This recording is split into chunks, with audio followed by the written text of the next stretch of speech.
Quitter son pays pour s'installer en terre étrangère demeure une expérience éprouvante pour tous ceux qui s'y lancent. D'une part, il y a ceux qui échouent et qui abandonnent et retournent chez eux. Et d'autre part, il y a ceux qui trouvent leur voie, qui se découvrent de nouvelles passions et même des carrières. C'est le cas de Christopher Atomo, alias le capitaine, qui aujourd'hui va nous partager son expérience et son histoire. Bienvenue dans ce nouvel épisode de Conversation avec, et aujourd'hui nous aborderons le thème de l'immigration.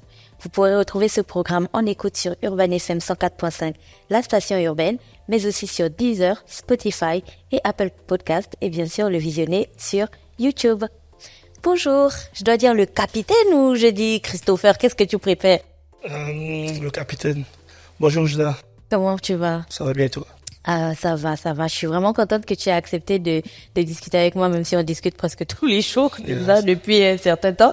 Alors, moi, je te connais depuis longtemps, je veux dire depuis 14 ans même. Ouais. Quand on s'est rencontrés, c'était moi, j'étais plus dans la radio et toi, tu étais un rappeur.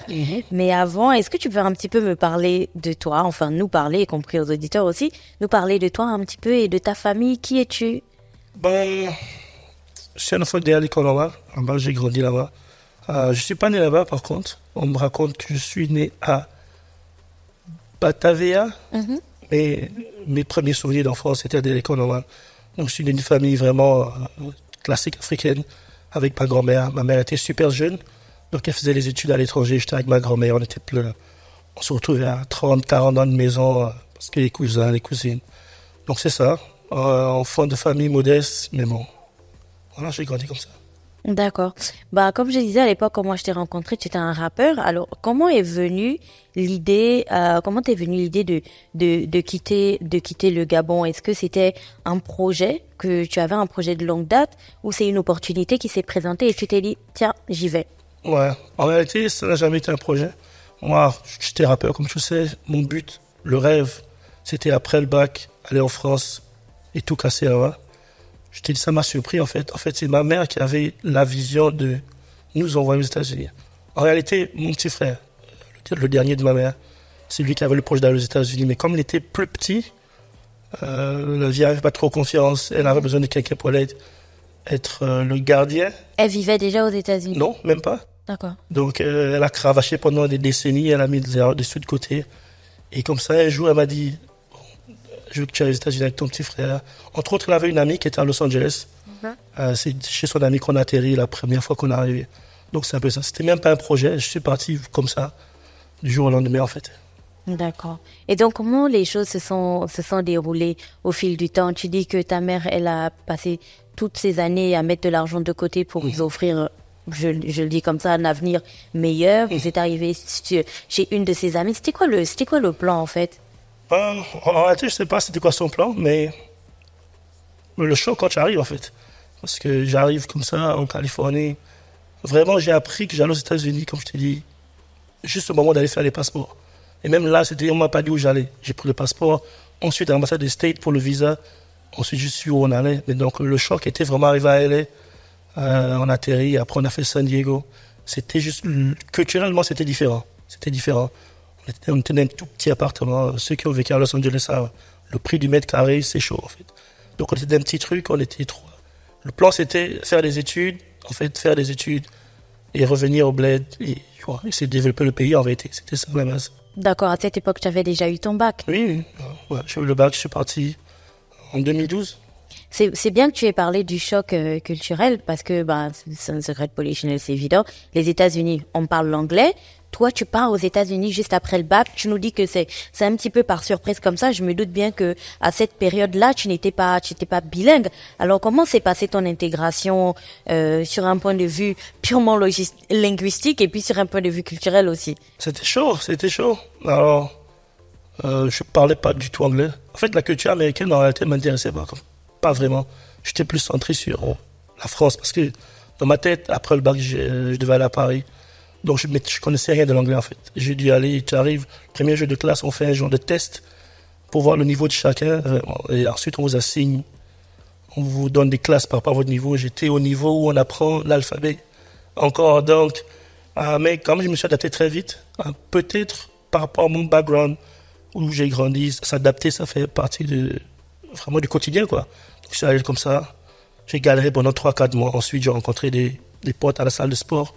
C'est eux vraiment qui m'ont dit les petits tuyaux qu'il faut faire pour vite apprendre l'anglais. Ce qu'il faut pas faire, par exemple, faut pas regarder trop la télé. Parce que tu penses que tu comprends, mais en fait, tu suis juste les images. Mais le plus dur, c'est écoute la radio et parle au téléphone. Parce qu'en face, tu peux faire des gestes, tu vois. Et tu penses que tu es en train d'évoluer en anglais, mais il y a des gens, ils sont ensemble pendant un an, ils parlent pas anglais. Éviter aussi les communautés francophones. Il faut vraiment se plonger à l'intérieur, quoi. Donc, c'est ce que j'ai fait. J'ai coupé les ponts avec la communauté française. J'ai arrêté de regarder la télé. Je me suis mis dans le bain. Je traînais comme ça dans les rues avec les gars. Et 6 mois plus tard, en fait, je parlais déjà quand même anglais. D'accord. Bah, c'est bien que tu aies parlé de ces petits tips-là qui t'ont permis d'améliorer ton niveau d'anglais, mais au-delà, juste des tips qui t'ont permis d'améliorer ton niveau d'anglais, tu es dans un nouveau pays, avec ton petit frère, nouvel environnement, la maison que tu avais derrière l'école normale, rien à voir avec le petit appartement dans lequel vous vivez, tu arrives vraiment au bas niveau de la classe d'anglais. Quelles sont les valeurs qu'aujourd'hui tu te dis que ta mère t'a inculquées qui t'ont permis de traverser chacun de ces challenges? Alors, je vais dire, l'une des choses principales, c'est de pas être trop gourmand dans le sens de, j'avais plein de potes de différents pays. Parce que nous, on vivait avec, quand on arrive, c'est encore les économies de ma mère, en fait. Tu sais, quand tu arrives, t'as pas de permis de travail, t'as rien, tu es juste à l'université. Donc, se contenter de ce qu'on a et pas vouloir faire le gars qui est en Californie. Parce que si tu fais ça, je pense pas qu'on aurait tenu 1 an ou 2. On serait peut-être rentré au pays. Donc, être patient, travailler, ne pas faire le moi-je, pas trop vouloir se faire voir. Et aussi, ça c'est moi qui ai appris ça sur le terrain, ne pas être le Gabonais qui est au State pour les Gabonais qui sont au Gabon. Parce qu'il y a plein de gens qui sont à l'étranger, enfin, en tout cas je parle des States, ils souffrent, mais ils veulent faire le Gabonais qui est au State. C'est-à-dire qu'ils vont dans des endroits hyper chers, ils dépensent de l'argent juste pour que ça soit posté dans les réseaux. Le nombre incalculable de gens que j'ai vus se perdre dans ça.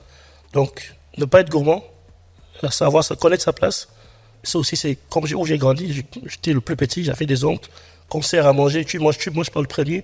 Tu vois, certaines valeurs comme ça que tu te rends pas compte, mais un respect de la hiérarchie et une discipline, en fait. Et c'était un peu ça. Ça m'a permis de survivre avec les petits sous que la vie envoyait à la priorité. Ok, le loyer en priorité, et ensuite, paye d'abord ce que tu dois payer. Même s'il reste que $10, débrouille-toi avec. Ne fais pas l'inverse, en fait. Non. C'est à peu près ce genre de choses. D'accord. Alors, toutes ces années à Los Angeles, tu vas à l'université, tu apprends quoi exactement et qu'est-ce qui se passe juste après? Juste après, très très vite, les gens quittent Los Angeles parce que c'est hyper cher. Donc, on s'en va à San Diego State University. Au départ, j'apprends l'anglais pendant 1 an. Après, je vais faire des études au départ de psychologie. Mais que j'arrive là-bas en psychologie, ça m'intéresse plus trop parce que je trouve ça un peu monotone. Et un de mes profs qui m'oriente vers la pharmacologie. Donc, je me retrouve à faire pharmacie. Et c'est de là que j'ai eu mon diplôme en 2014. Donc, c'était ça. J'ai fait des études de psychologie, mais surtout de pharmacie. D'accord. Il y a quelques années, je suis sur Instagram et puis je regarde des photos comme ça, comme on en consomme tous quand on est sur Instagram. Et je tombe sur une photo de toi en plein uniforme de l'armée américaine et je comprends pas ce qui s'est passé. Est-ce que tu peux du coup nous expliquer c'est quoi le pont? Qu'est-ce qui s'est passé entre ces études de pharmacie que tu faisais et surtout le plan de départ? On part, on charbonne, on gagne un diplôme et on vient développer le pays. Qu'est-ce qui s'est passé après et puis tu es devenu un parfait militaire américain? Ça vient d'un événement malheureux, en fait. Donc, tout ce temps-là, en fait, en rétrospect, je me rends compte que le plan que ma mère avait, c'était lié à une condition qu'elle a été malade, en fait. Moi, j'ai jamais su tout ça. C'est un peu les Africains, c'est comme ça. On ne dit pas tout aux enfants. Donc, j'apprends qu'elle a un cancer en phase terminale.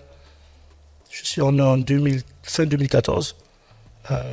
Et d'ailleurs, c'est ma grand-mère qui me fait savoir ça. Et tout le monde je sais pas qui était au courant, mais moi, je l'étais pas. Donc, elle me fait savoir que sa fille, ma mère a un cancer et que ça va pas. Donc, c'est comme ça que je me tourne vers l'administration state, comme faire les demandes de prise en charge médicale. À ce moment, je suis pas encore américain, donc je me heurte à la difficulté d'essayer d'avoir une assurance médicale quand tu n'es pas américain. En plus, pour une maladie comme le cancer ou les hôpitaux, c'est un business à booster, tu vois. Ils préfèrent faire affaire avec des entreprises, c'est-à-dire des assurances, au lieu des individus. Donc, j'ai fait des demandes, j'en ai été recalé plusieurs fois. Et l'une des infirmières de l'hôpital dans lequel on était, son mari était recruteur dans l'armée. Et l'armée américaine avait un programme qu'ils appelaient à l'époque MAVNI, où ils recrutaient des personnes d'origine étrangère qui avaient une certaine aptitude à apprendre des langues étrangères, etc., etc. Donc c'est comme ça qu'elle me contacte. Techniquement, elle n'était pas supposée faire ça parce que la loi interdit de parler des cas de personnes à la maison. Bon, elle a fait, le gars m'a appelé le lendemain. Je me suis retrouvé, sinon j'avais aucune ambition de rentrer dans l'armée. Je savais même pas, mais là, c'était à moi de prendre, être responsable, tu vois. Ma mère elle m'a fait, tu vois, toute sa vie. Là, elle est malade. Ça m'a coûté mon mariage, comme on dit, mais j'étais obligé de le faire. C'est ce qui m'a mené à rentrer dans l'armée.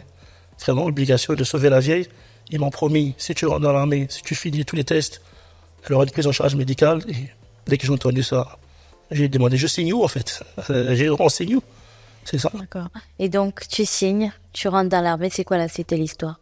Bah, la suite, c'est que le fait sort, comme on dit, c'était compliqué. Parce que faire sauter de tuer dans l'armée à la suite, c'était chaud. Tout le processus, pour quelqu'un comme moi qui ne suis pas trop, même si je respecte la hiérarchie de l'armée, c'est autre chose. C'est vraiment, tu es hyper contrôlé en tout et pour tout, quoi. C'est un univers qui m'était étranger. Mais il s'avère que, peut-être parce que, comme j'ai été élevé, la peur de l'adulte, respecter les choses, pour ne pas avoir honte d'être le dernier, je me retrouvais être parmi les meilleurs de ma promotion, tu vois. Mais c'était pas un truc inné, que j'étais forcément le plus fort, le plus rapide, mais juste le fait de ne pas vouloir, tu vois, ne pas avoir la honte en public, quoi. Donc, je travaille 2-3 fois plus que les autres et voilà. Je gagne des médailles, je gagne ci, je gagne ça et aujourd'hui, c'est ça. Alors, ça a été quoi exactement ton parcours dans l'armée? Quels sont les différents postes, si tu peux en parler, que tu as occupés et surtout, tu as aussi visité plein de pays, surtout toujours dans le même cadre de ton travail à l'armée. Si tu es autorisé à en parler, t'as donné quoi, Christopher Atomo, désormais militaire américain? Bon, certains endroits sont confidentiels pour des raisons de secret défense. Mais sinon, j'ai commencé ma première unité. C'était une unité à l'arme légère, c'est-à-dire handgun. Ensuite, je suis allé à 124 Brigade. J'ai jamais dit ça en français, je sais même pas comment ça se prononce en français. Ensuite, j'ai fait une unité d'alarme load. C'est là où j'ai le plus mis de temps. J'ai fait 5 ans. Mais avant ça, j'étais d'abord en Virginie, à une base qui s'appelle Fort Lee, en Virginie. J'étais à Fort Jackson, c'est une base qui est en Caroline du Nord. Ensuite, Fort Wainwright, ça c'est en Alaska, j'ai fait 4 ans là-bas. Et entre autres, ensuite, au Moyen-Orient, des pays comme ça, quoi. Alors, au fur et à mesure, on comprend. C'était pas prévu que tu rentres dans l'armée. Même pas. Tu es rentré. C'était pas non plus prévu que tu aies d'aussi bons résultats. Tu le faisais parce que, l'éducation, les valeurs et puis surtout ce petit sentiment de fierté que l'on a de pas finir dernier. Tu fais ton petit parcours. Mais au fil de ces années, tu as passé combien d'années d'abord dans l'armée pour être...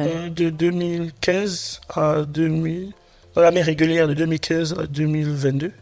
Alors, qu'est-ce que aujourd'hui, si on te demande ce que cette expérience militaire t'a apporté personnellement et professionnellement, tu répondrais quoi? Personnellement, ça m'a donné 3 ans de plus avec ma mère parce que au moment où elle arrive, elle est en phase terminale. Les médecins me disent, elle n'a même pas 3 semaines à vivre. Ils m'ont dit en 3 semaines, 1 mois et demi. Mais j'ai rencontré un médecin de l'armée qui m'a dit qu'il avait des traitements expérimentaux et elle a pu suivre encore 3 ans. D'ailleurs, elle a même repris de la forme. Donc, ça a permis que ma fille est née. Ma mère était là, elle a reconnu sa petite fille. Ça, c'était des choses côté personnel. Je recommencerai 10 000 fois juste pour ces 3 années que j'ai vécu avec elle. Au niveau professionnel, c'est déjà, en fait, le sentiment d'appartenir à quelque chose de plus grand que toi, en fait. En fait, au State, l'armée, c'est 1% de la population qui arrive. Et c'est incroyable comment les Américains sont patriotiques, en fait. La façon dont on respecte les militaires, moi, j'ai jamais respecté comme ça dès le combat de ma vie, tu vois. Donc, professionnellement, et puis, avancer, savoir que, voilà, tu as un chemin tracé. Si tu fais ça, tu auras telle promotion. Si tu fais ça, Et c'est quelque chose qui, moi, c'est le genre de valeur que j'aime, tu vois. J'aime pas les choses floues. J'aime quand c'est dirigé. Et donc, j'ai vraiment fleuri dans son environnement parce qu'il y avait, tout est tracé. 1 + 1 = 2. Tu fais ça, tu arrives à 2. Et tu remontes, ton salaire augmentera de telle période. Si tu fais ci, c'est ça. Quand tu es en mission, allez, ton salaire va tripler. En fait, et entre autres, l'université, tu sais comment c'est cher au State. Oui. Parce que c'est un business privé. Quand tu es dans l'armée, bah, toi, ta femme, tes enfants, l'université est gratuite pour eux. L'assurance médicale, tout est pris en charge. Donc, ce genre de choses, ou même au niveau financier, le nombre d'argent que tu économises, que tu te fais dans l'armée. Donc, il y a l'argent, il y a l'avancement au niveau de la carrière, il y a le respect. Il y a la considération. Il y a la considération. Je te dis, les gens t'approchent, on te serre la main, quand on voit ta plaque d'immatriculation, en fait. Donc, voilà, tout ça, ça fait que, voilà, c'était... Et donc, d'un point de vue plus personnel, c'est vrai que tu en parles et puis tu l'effleures un petit peu. Tu as parlé de ta fille et puis tu es vite passé. Tu as dit ça m'a coûté mon mariage et puis tu es vite passé. Mais il faut bien qu'on creuse un petit peu. D'un point de vue plus personnel, à quoi du coup a ressemblé ta vie personnelle une fois que tu as été militaire américain? Ouais. Dès le départ, c'était chaud parce que la famille de mon ex-femme, c'est l'une des rares familles que je connais qui sont anti-armée, parce que son oncle, donc le petit frère de sa mère, a fait la guerre du Golfe, donc désastre, mais il est revenu avec des séquelles. Donc, à cause de ça, ils veulent pas, parce qu'ils savent que c'est dangereux. Donc, quand je lui ai parlé à mon ex-femme que je vais rejoindre l'armée, elle m'a dit de suite, si tu pars, moi je vais partir. Tu vas, j'étais dans, comment on appelle ça? Dans un dilemme. Dans un dilemme. Et l'enfant, ma fille avait la peine de naître, même pas 3 mois. Donc, et elle m'a fait comprendre vraiment, enfin, jamais parlé de ça en public. Bon, elle parle pas français, donc c'est bon. Donc, elle m'a fait savoir directement que si tu pars, moi je m'en vais parce qu'on est anti-armée dans la famille. Mais moi, j'avais vraiment pas le choix, en fait. C'était pas... Toi, tu as vraiment vécu le dilemme qu'on voit toujours sur Facebook, ta maison brûle, il y a ta femme et ta mère, tu sauves qui, quoi? C'était la même chose entre ta femme et ta mère, tu choisis. Au départ, je me suis dit, bon, elle va comprendre, elle va bluffer. Je suis quand même parti. Elle est quand même restée un tout petit peu. Mais quand tu vas comme ça, 9 mois en mission, pas de téléphone, rien. Tu reviens pendant 1 mois, tu repars 9 mois. C'est comme ça que j'apprends qu'elle m'a envoyé un courrier officiel, voilà, qu'elle est partie. Voilà. Mais elle m'avait dit à l'avance, donc elle m'a pas pris en traître.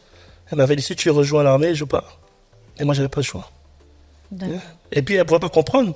Parce qu'autant au States, c'est un pays développé, autant il y a l'individualisme frappe vraiment, quoi. Je connais des gens qui sont aisés, mais qui leur personne, comme on dit, SDF, ils lui apportent juste des draps comme ça.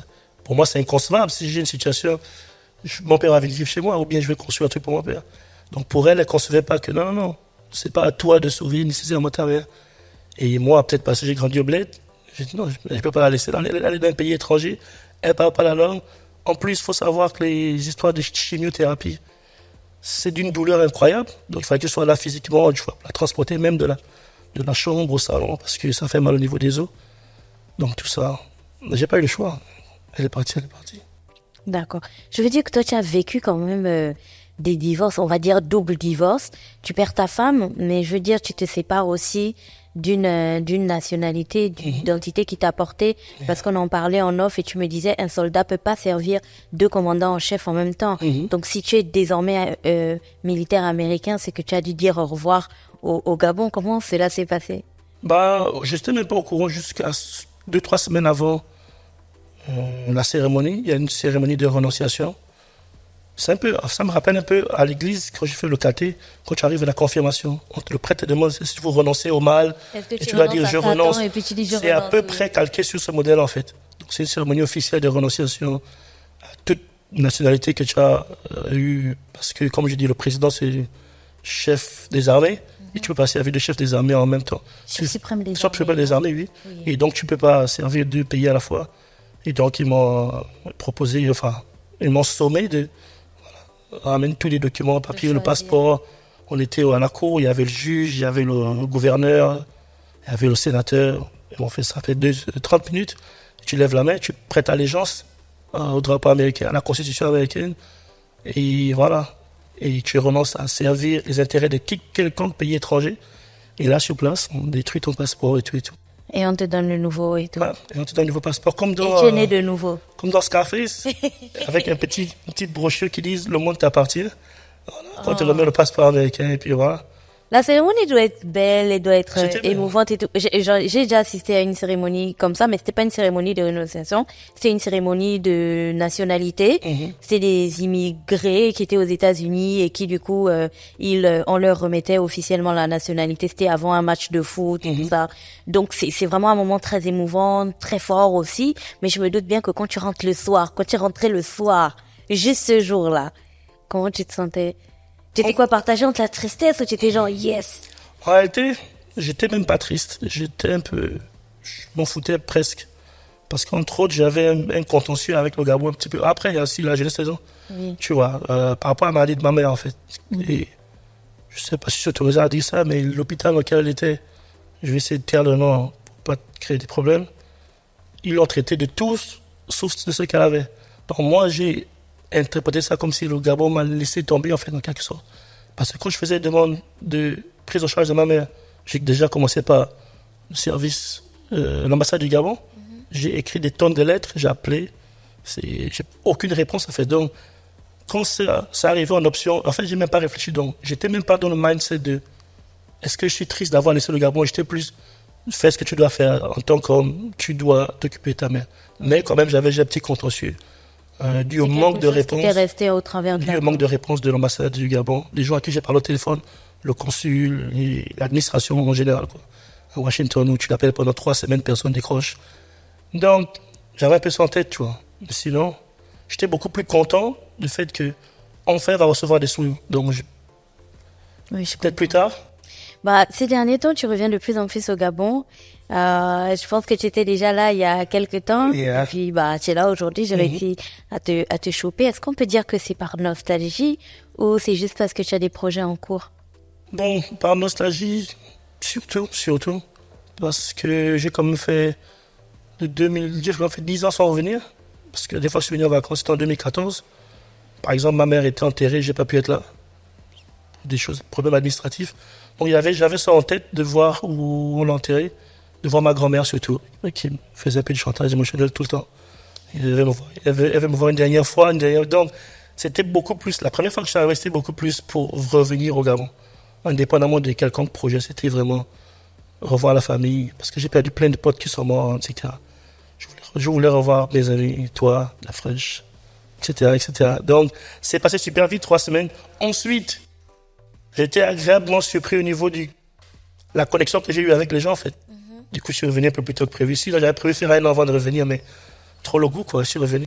Oui, clairement. Ouais. En tout cas, de manière officielle, tu nous as beaucoup manqué et tu sais que avant que tu ne partes, tu étais déjà très proche de nous. Donc, les choses n'ont pas vraiment changé. En fait, de l'autre côté, c'est comme si le temps, en fait, là, tu donnes des chiffres 10 ans, 12 ans. Yeah. Honnêtement, j'avais même pas vu le temps Yeah. passer aussi longtemps. Yeah. Et c'est d'ailleurs ce qui m'emmène à cette prochaine question. Après avoir passé autant d'années à l'étranger, quel est le regard que tu as porté sur le Gabon, sur ton quartier, sur tes amis? La première fois que tu es revenu, comment tu les as vus? Bon, je suis obligé de rester honnête. C'était chaud, en fait. Déjà, l'impression que j'avais à l'aéroport, c'était super petit. Alors, peut-être parce que je suis parti étant plus petit et tout avait l'air grand. Par exemple, la distance du lycée était au charbonnage. À l'époque, nous, on ramait pendant des heures pour arriver au charbon. Mais en fait, c'est petit, en fait. Tu vois, donc ça m'a marqué. C'est pas très grand. Tu vois, je suis arrivé au quartier, ça s'est détérioré. Là, maintenant, c'est mieux. Quand je suis venu en février, c'était incroyable. C'est comme si les gens n'avaient pas bougé, en fait. Comme dans mes souvenirs, je savais exactement où je peux trouver qui à tel endroit. C'est que telle et telle seront chez telle vendeuse. Les frangins chez le boutiquier? Exactement, c'est-à-dire le boutiquier, ce qui fait le lait, le bar, ils étaient toujours dans ce même écosystème, en fait. Bon, pour la plupart, certains ont quand même pu se tirer leur épingle du jeu, mais c'est comme si ça n'avait pas bougé. Et ils n'avaient même pas vieilli, d'ailleurs, beaucoup d'entre eux. Ils ressemblent exactement comme ils étaient avant, en fait. On dirait que tout était figé Oui, voilà. et tout. Et puis c'était petit, en fait. Genre, les gens étaient genre minces, petits, noirs, au visage on dirait qu'il y avait de l'huile sur le visage. On dirait des mutants, quoi. C'était bizarre. Mais en fait, c'est parce que tu es parti d'un environnement, je veux dire, tu étais dans l'armée, je veux dire, nous, après, je parle pour moi, quand on voit l'armée américaine, et d'ailleurs, ça me fait penser à l'interview qu'on a eue avec le major général Cashman la dernière fois, on voit un peu l'archétype du militaire américain, tu vois. Il est grand, il est baraqué, il est assez imposant. Tu as été bercé dans cet univers-là durant plusieurs années. Du coup, quand tu reviens et que tu es dans un monde avec des civils, enfin, tu vois, nous, on est normaux, tu vois. Ça saute aux yeux, le désordre. Même pas juste ici, hein. Même au States, quand on revient des camps en mission. Comment les gens se déplacent, c'est même pas ordonné, quoi. Chacun, ça saute aux yeux, en fait. Vous marchez en désordre, vous faites ce que vous voulez, en fait. Ça m'a sauté aux yeux. Le manque de discipline, le manque de cohérence dans ce que les gens font, en fait. Oui. Ah. Et c'est d'ailleurs ce qui nous mène aussi à cette prochaine question. Le fait de vivre loin de ta famille, de tes amis pendant toutes ces années et aussi tous les chocs que tu as vécu, il y a eu aussi de bons moments. Je pense qu'on apprend aussi beaucoup des chocs aujourd'hui. Si tu regardais en arrière, qu'est-ce que tout ceci t'a apporté? Qu'est-ce que ça a changé en toi? Ça t'a transformé en qui? En quoi? Je vais dire ça, ajouter. Ça fait partie de moi maintenant. Suivre, pas forcément philosophiquement, un peu comme dans le mythe de la caverne de Platon. C'est comme si je suis celui qui est sorti de la caverne et qui a vu que les ombres n'étaient pas la réalité.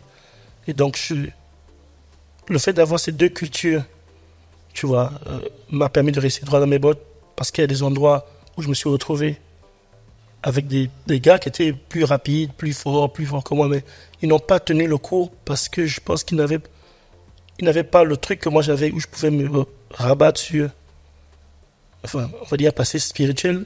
En tout cas, la façon dont on était élevés, tu vois. Certaines musiques du Gabon, certaines choses qu'on m'a inculquées qui m'ont permis de tenir dans certaines missions où tu es là pendant 9 mois entre toi et tes pensées, quoi. Dis la vérité, tu écoutes les Lone en plein milieu du désert, quelque part dans la fin du monde. Parce que justement, quand j'écoute Simon Moula, par exemple, tu vois, ça me ramène d'un milieu spatial et temporel.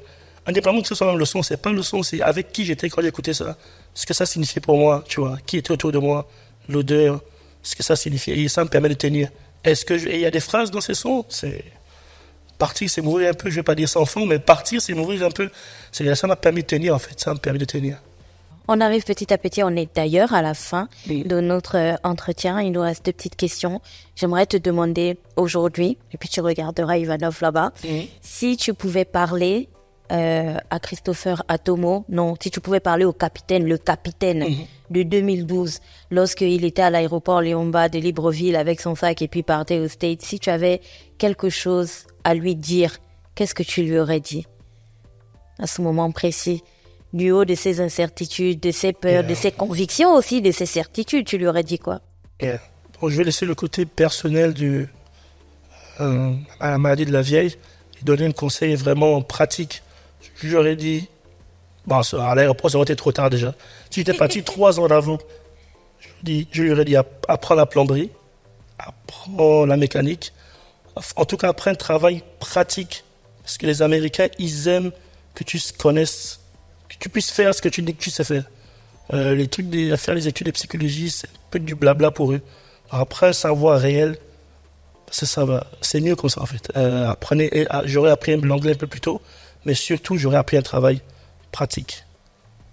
C'est ce qui m'a manqué. C'est bien ce dernier conseil, parce que tu sais, aujourd'hui, il y a tellement de polémiques sur qui peut être chauffeur, pas chauffeur, qui peut écailler de poissons, qui peut pas, qui va déboucher les canalisations, qui peut pas. On a en fait construit une sorte de honte autour de ces métiers manuels et pratiques. Et je veux dire que dans notre pays, on respecte beaucoup plus quelqu'un lorsqu'il porte un costume, il est assis dans un bureau et puis il répond au téléphone toute la journée, il signe des parapheurs, tu vois. Et c'est beaucoup plus système francophone, ça. Tout ce que je viens de dire là ressemble à quelqu'un et tout, ça n'a rien à voir. Hein. Ça n'a pas des noms de quelqu'un. C'est typique du système francophone, je pense, de vouloir bavarder toute la journée. Les Américains, ils récompensent le savoir-faire, en fait. Si tu es capable de faire ce que tu dis que tu es capable de faire. Parce que les taximans, en fait, tu es propriétaire de tes moyens de production, en fait. Tu es propriétaire de ton taxi, tu es propriétaire de tes business de plomberie, le coiffeur, c'est un petit patron, en fait. C'est pas un vaurien, tu vois. J'aurais appris à coiffer avant d'aller au State, en fait. J'aurais appris à coiffer. Alors, un dernier mot pour conclure notre conversation. Peut-être un mot à adresser aux jeunes étudiants gabonais qui te regardent en ce moment, qui vont partir aux États-Unis bientôt après le bac. Peut-être un mot à quelqu'un qui a des ambitions de partir dans un autre pays, ou peut-être un mot au Gabonais qui a décidé de rester là, qui pour lui, peu importe Alpha, il bouge pas. Bon, aux étudiants qui sont allés aux États-Unis, ne tombez pas dans le Gabonais qui est à l'étranger.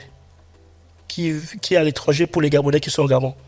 Tu vois. Mais évitez, après c'est dur à faire. Je comprends que c'est dur, mais ne tombez pas dans le cercle de montrer que vous êtes au States.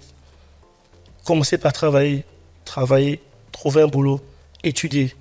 J'ai entendu plein d'histoires de Gabonais à Houston, je ne vais pas citer le nom des gens. Ça fait peut-être 3 visas étudiants qu'ils ont, ils tournent en rond. Ne tournez pas en rond, quoi. Les States, ça va vite. N'importe qui peut réussir là-bas, vraiment n'importe qui. Donc, trouvez un boulot. Depuis le Gabon, surtout les filles ou les garçons, apprenez à coiffer. C'est des trucs qui vont vous apporter de l'argent. Et allez-y pour quand vous êtes parti. N'allez pas trop traîner. Traînez pas trop de Gabonais. Ça a l'air genre contre-intuitif. Mais ne traînez pas trop de Gabonais. Pas parce qu'ils sont intrinsèquement mauvais, mais ça va vous ralentir indépendamment de la langue, il y a une façon de penser américaine, en fait. Tu vois, indépendamment même d'apprendre l'anglais.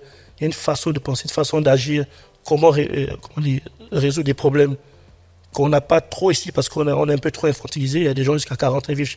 Pour prendre une décision, il faut un conseil de famille en tout et pour tout. Donc, tu les mets à l'étranger, ils ne savent même pas comment prendre une décision.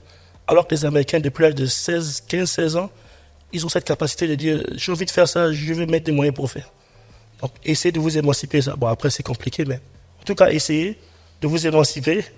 Essayez de prendre des décisions sans forcément avoir l'aval de la famille tout le temps et rester un peu loin de la communauté gabonaise. Voilà. Cherchez-vous d'abord, ensuite retrouvez-vous 5 ans après. Voilà, c'est un peu ça. Merci beaucoup, le capitaine. Je sais que bientôt tu vas repartir. On te souhaite un bon voyage retour vers ton nouveau pays. Et puis, nous, on est toujours là. Hein. On t'attend. Et puis, quand tu es revenu, nous, on n'était pas figés. Ça va beaucoup bouger. Merci de m'avoir. Voilà, chers auditeurs, c'était la fin de cet épisode de conversation dédié cette fois-ci à l'immigration. Nous avons discuté avec Christopher Atomo qui a quitté le Gabon il y a 12 ans et qui a fait son petit bout de chemin aux États-Unis, qui nous partageait son vécu, son histoire, mais aussi ce qu'il a appris, ce que le fait de vivre hors de cet environnement qu'il a vu naître et grandir lui a apporté, et surtout ses plans d'avenir, mais aussi des conseils qui peuvent vous être utiles dans le cas où vous avez envie de partir ou qui peuvent être utiles à vos enfants. Moi, je retiens une chose, il faut apprendre un métier pratique et manuel. Dès demain, moi, je m'améliore à la coiffure. Faut être sérieux. Voilà. Merci beaucoup à l'équipe derrière les caméras que vous ne voyez pas, mais qui rendent ce programme disponible en tout temps et de qualité. Merci à The Freshman. Merci à Fallon Ndambo. Merci à Ivanov Wora Alonda. Et merci à Safe Mosley et à toute l'équipe technique, y compris Christian 5 et Christa Crazy. On se retrouve la semaine prochaine avec un autre invité, un autre épisode et une autre thématique. D'ici là, portez-vous bien et on vous embrasse fort. Bye bye!